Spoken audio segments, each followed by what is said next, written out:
शहर से दूर पहाड़ियों के बीच एक पुराना बंगला था, राजवाड़ी हवेली। बरसों से वीरान, लेकिन अब उसे खरीदा था एक युवा लेखक अर्जुन राय ने।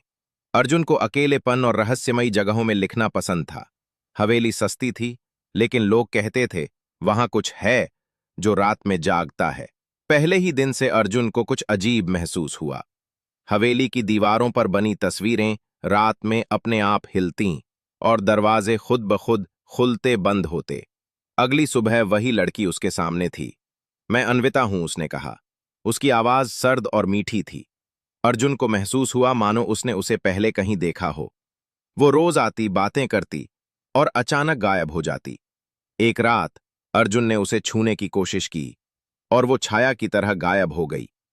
कहते हैं उसकी आत्मा आज भी किसी अपने की तलाश में हवेली में भटक रही है। वहीं खड़ी थी अन्विता, शांत, उदास। मैं अब तक यहीं हूं अर्जुन, हर जन्म में तुम्हारा इंतजार करती हूं।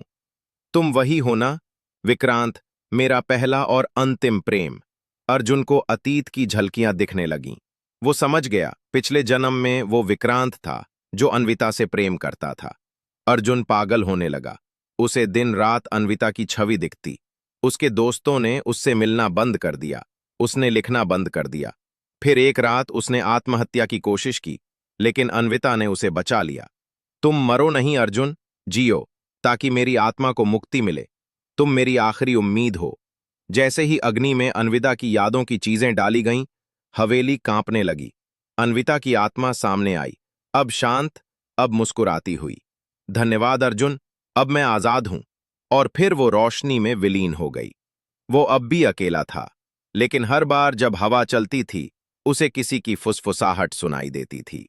मैं यहीं हूं अर्जुन, हमेशा तुम्हारे साथ, तुम्हारी परछाई बनकर।